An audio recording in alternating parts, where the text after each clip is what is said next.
મરી જાઉં મેલીને ધન માલ અંધકારે સગો નહીં કોયનું રે. હસીબેન, જય શ્રી કૃષ્ણ, જય સ્વામિનારાયણ. જય શ્રી કૃષ્ણ ચિંતાબેન, જય સ્વામિનારાયણ. તમને તો તમારા ભગવાનમાં ખૂબ જ પ્રીતિ છે. પ્રીતિ હોય જ ને, કેમ ના હોય અમને અમારા ભગવાન ઉપર. જો ચિંતાબેન, તમને તમારા બાળકો ઉપર, તમારા પતિ ઉપર, તમારા મા બાપ પર, તમારા સગાવાળા પર કેટલી પ્રીતિ છે. પ્રીતિ હોય જ ને. જો પ્રીતિનો એક પ્રસંગ તો એક ભાઈ હતા તો ટ્રેનમાં મુસાફરી કરતા હતા. તો વારે ઘડીએ ઘડિયાળ સામો જોયા કરતા હતા. એટલે પછી સામે બેઠેલા એક સંતે પૂછ્યું કે તો વારે ઘડી તમે એક એક મિનિટ ઘડિયાળમાં શું જોવો છો? એટલે પેલા ભાઈએ કહ્યું તો હું ઘડિયાળમાં સમય નથી જોતો, પણ તેની ઉપર લગાવેલ મારી પત્નીનો ફોટો જોઉં છું. મારા સંતાનો, મારા પતિ, મારા કુટુંબીજનો એ તો મારો પરિવાર છે. તો મને પ્રીતિ તો હોય જ ને, કેમ ના હોય? પ્રીતિ તો ભગવાનમાં હોવી જોઈએ. ભગવાનમાં આપણે આ બધું કાર્ય કરીએ છીએ. જો ભગવાને આપણને ગાડી, બંગલા, બાળકો, સંપત્તિ, સંતતિ બધું જ આપ્યું છે. પરંતુ જો બાપા શું કહે છે, આપણે સત્સંગના સંસ્કાર નહીં આપીએ તો સંપત્તિ અને સંતતિ બધું જ ખાક થઈ જશે.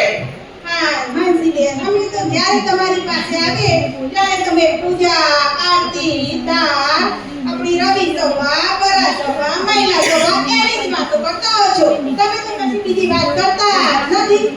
તમે તો કદી હોટલમાં જવું, સિનેમા, ફરવા ફરવા જવું એવી તો વાત જ કરતા નથી. અને વળી તમને એક વાત કહું, અત્યારે લાલો પિક્ચર જોયું છે તમે? કેટલું બધું ટ્રેન્ડમાં છે. એ વળી શું લાલો? અરે વળી તમે તો કશું જાણતા જ નથી. બસ આખો દિવસ બસ પિક્ચર પિક્ચર ને પિક્ચર, કોઈ વાત જ નહીં. તમને ખબર નથી કે લાલા પિક્ચરે તો આજે મોટા પડદા ઉપર ખૂબ જ કમાણી કરી છે. મારે તો કઈ લાલો બાલો જોવું નથી. મને તો આ ભગવાન મળી ગયા છે એ જ મોટી મૂડી છે. આપણે તો ભગવાને સત્સંગના સંસ્કાર આપ્યા છે, બધું જ આપ્યું છે. એની જે વાત કરું તો આપણા ઉત્તર ગુજરાતના એક ભાઈ નલિનભાઈ મોદી પોતે એમના બે દીકરા ડોક્ટર છે. એક મોટો દીકરો તો એમએસ સર્જન છે.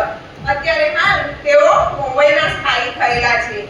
તે પોતે 30 થી 32 વાર બદ્રીનાથ, કેદારનાથના દર્શન કરી આવ્યા છે. અને 10 વાર તો વૈષ્ણવદેવી ચાલતા દર્શન કરી આવ્યા છે. પરંતુ એમને એકવાર સારંગપુર દર્શન કરવા માટે આવ્યા હતા. અને એવામાં બાપાના દર્શન કરવા માટેની સાયરન વાગી એટલે બધા દોડી કરવા લાગ્યા. ચીકુવાડીમાં દોડવા લાગ્યા. એટલે પેલા ભાઈએ પૂછ્યું કે આ બધા કેમ દોડીને જાય છે? એટલે પેલા બધાએ ફરી ફક્ત વાત કરી કે અત્યારે તો બાપા દર્શન આપે છે, એટલા માટે અમે તો ત્યાં દર્શનમાં જઈએ છીએ. એટલે પેલા ભાઈને એમ થયું કે લાવો હું પણ દર્શન કરી આવું. તો જો 15 મિનિટ ફક્ત બાપા ચીકુવાડીમાં એ પણ જરૂર ખાવા 15 મિનિટ દર્શન આપ્યા. એ ભાઈને તો બસ રાત્રે ઊંઘ્યા એટલે ઊંઘ જ ના આવે. બસ એમ જ થઈ ગયું. તો મારે તો બસ હવે તો પૂજા લેવી જ, બાપાના દર્શન કરવા જ. એટલે તો પછી એ ફરી ભક્તને બોલાયા, પૂજા લીધી અને રાતોરાત પૂજા શીખી લીધી. સવારે તો તિલક ચાંદલા સહિત પૂજા કરીને બહાર નીકળ્યા. એટલે એના સગાવાલા શું કે આ શું કપાળમાં તિલક ચાંદલો? જો કેટલી વાર 30 થી 32 વાર બદ્રી કેદારનાથ દર્શન કરી આવ્યા અને 10 વાર તો ચાલતા વૈષ્ણવદેવી ગયા હતા. પણ આ સત્પુરુષની ઓળખાણ થઈ ગઈ એટલે કામ થઈ ગયું. હા સાચી વાત છે માનસીબેન. તમારે તો આ સમય થાય, આ બાળ બાલિકા પ્રવૃત્તિઓ થાય, ઉત્સવો થાય તો કેવા સરસ ઉજવાય છે. અને એમાં વળી દિવાળીનો ઉત્સવ હોય તો એ મજાને મજા. અને વળી મને તો વળી ટીકટોક થઈને ફરવું, હરવું, ખાવું, પીવું અને બધાની સાથે વાતો કરવી મને ખૂબ ગમે. આનંદ આનંદ ને આનંદ. જો ચેતના આવે. આપણે આપણા એક બાળકને સંસ્કાર આપી શકતા નથી, પરંતુ પૂજ્ય બાપાને તો બાળકો એટલા બધા વાલા છે. આનંદ કરાવતા કરાવતા ધર્મ, ભક્તિ, જ્ઞાન અને શ્રદ્ધા જગાડે છે અને એકાંતિક કરે છે. હા, મારા બાળકો નિસ્વાર્થ અને નિસર્ગને મંદિરમાં આવવું ખૂબ ગમે છે, એટલે અમે પણ મંદિરમાં આવીએ છીએ. સ્વામિનારાયણ સ્વામિનારાયણ બોલજો, અંતરના પડદા ખોલજો. આ પાછું માનસી બેને તો કીર્તન ચાલુ કરી જ દીધું. બીજું કંઈક તો ખાવ. મારે તો સન્ડે ફોર સ્વામી, સત્સંગ ને સભા, બીજું કાંઈ જ નહીં. ભગવાન મળ્યા છે.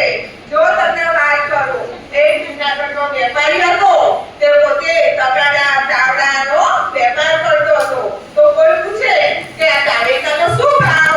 તો તે કહે કે સ્વામિનારાયણ મેળાના. અને પૂછે કે આ લોટીનો શું ભાવ? તો કે સ્વામિનારાયણ 3 આના. જો આ વ્યક્તિ ભગવાનમાં વૃત્તિ રાખી અને પોતાનો વેપાર પણ કરતો હતો, તો આપણે પણ ભગવાનમાં વૃત્તિ રાખવી જોઈએ અને ભજન કરવું જોઈએ. હા, આ BFBF સત્સંગ મંડળમાં મેં એક તો જોયું કે આ સંસ્થામાં આ મોટા મોટા ઉત્સવો થાય, સમૈયાઓ થાય અને વળી આ અબુધાબી જેવા મોટા મોટા મંદિરો બની જાય, કોવિંદશ્રી જેવા મંદિરો બને. પણ કેવી રીતે થાય છે, કેવી રીતે સુપેરે કામ પડતી થાય છે એ ખબર જ પડતી નથી. એ તો ખૂબી છે BFS સંસ્થાની. અને અહીંયા સમૈયા થાય અને જો નામ નોંધાવવાના આવે તો પડાપડી નામ નોંધાવો. સેવાનો ખૂબ મહિમા. જો સેવાની પણ એક વાત કરું તો આપણા અમદાવાદના બેન છે, બ્યુટી પાર્લરનો ધંધો કરે છે. હવે બ્યુટી પાર્લર વાળાને ટાઈમ હોય ના હોય.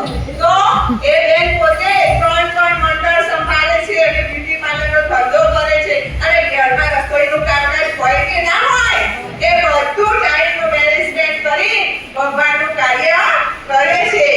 પછી એવા તો આપણા મોડાસા બાજુના એ પ્રસંગ તો બહુ જ પ્રચલિત છે. આપણા ભેસવાળો સવિતાબેન પોતે મોડાસાના નવાપુરા ગામના એ બેને સેવા બાપાના શતાબ્દીમાં સેવા કરવા આવું હતું, પણ ભેંસ દૂધ આપતી નહોતી. એટલે બેને તો ઘરવાળાને કહી દીધું કે તમે ગમે તે થાય બીજાની જોડે દોડાવજો, મારે તો સેવામાં જવું જ છે. પછી ભેંસે તો પહેલા દિવસ તો બીધું નહીં, બીજા દિવસે એના દૂધ આપ્યું, ત્રીજા દિવસ સવારે પણ ના આપ્યું. એટલે સાંજના પછી બેને ભાઈએ વાત કરી કે આપણે ભેંસ દૂધ આપતી નથી. એટલે બેને શું કર્યું કે તમે આ મોબાઈલ લઈ જઈ ભેંસના કાને ધરો. તો ભેંસે દૂધ ડબલ સાટું મારી દીધું, એટલું બધું દૂધ આપી દીધું. કેટલો મહિમા અત્યારે આપણે જાણીએ છીએ. સુરત અક્ષરધામની સેવા ચાલી જ રહી છે. કેટલી બહેનો સેવા કરે છે. આપણા વિસ્તારના દક્ષાબેન શરીરે કેવા, તો પણ 1 મહિના માટે સેવામાં ગયા હતા. તો આપણે પણ આજે સંકલ્પ કરીએ કે આપણું બીજાપુરનું મંદિર થઈ રહ્યું છે, તો આપણે બધા સેવામાં જોડાઈશું ને.